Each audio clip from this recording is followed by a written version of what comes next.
What's going on, ladies and gentlemen? My name is Spencer, and welcome back to Advice, the show without a name. Getting thrown into a new atmosphere is always interesting. Everything we used to know now is, now so different. Yet, we learn and adapt to feel comfortable in that environment, just to do it all over again. That's called being thrown into a different phase of life. And each one is not necessarily harder, but more complex than the last. Our old friend Google.com likes to think that there are 7 areas of your life. I don't really know if that's true. The first would be when you're a child, when you have no responsibility, no care in the world, and are able to do whatever you so choose. This is one of the longer ones because I don't think it's really fair to split it up, because middle school is a gradual incline that's readying you to take that jump. You're being taught by your parents, by your teachers, by your classmates, by the stupid hand turkeys you drew in the first grade. Everything you need to know to operate by yourself. And high school does just that with the second phase.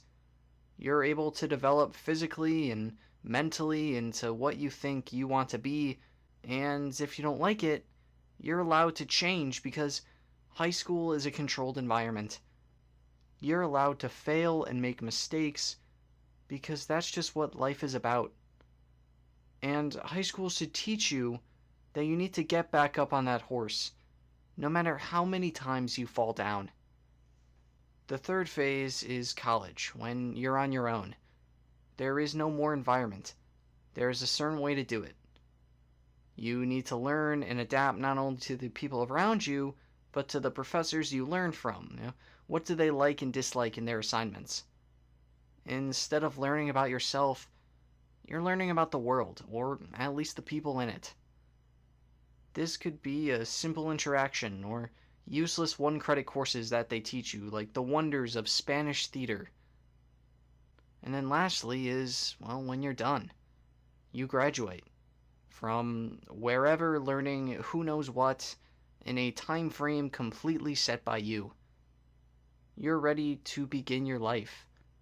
You may stumble, you may fall, but everything from this moment has taught you that you're going to be okay. You're going to do what you think is best and continue on from there. But that's just one man's opinion, a flawed man, but still my opinion nonetheless. I don't think it's as complex as they like to make it. But it's not really about the what, but I think it's about the who. Something I realized too late is that co-mingling of phases is almost non-existent. There's a reason most college freshmen, high school senior relationships never work out. You can say and try to do as much as you want. You can try to keep that balance that both of you knew just a year ago, but you have different needs. You have different wants. The college student can't drive to your hometown every weekend for just a day and a half, then to go back to your stupid dorm just to do it all over again. Sometimes you just become a burden for the other person to bear, and sometimes they can't just take it. And you may feel confused. You may feel that you were both in this phase before. Why would something change if I or they were to leave?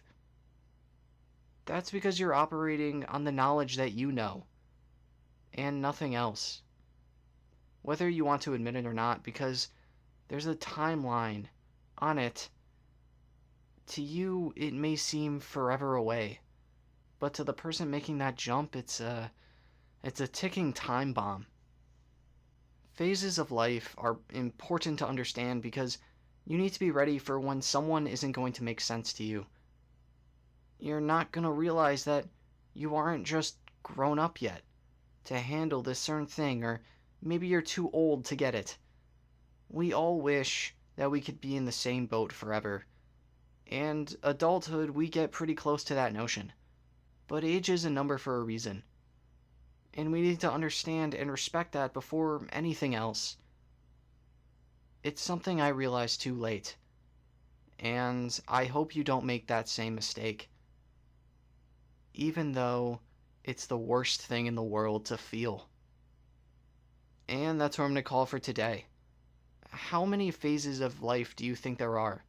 Would you add or take away from my list? And has a co-phasing relationship worked for you in the past? If you feel like I missed anything, please put it below. I would love to have a conversation about it. And if you want your questions answered, please email me at koboltuxadvice@gmail.com for a nameless read. Thank you so much for watching, and I'll see you next time.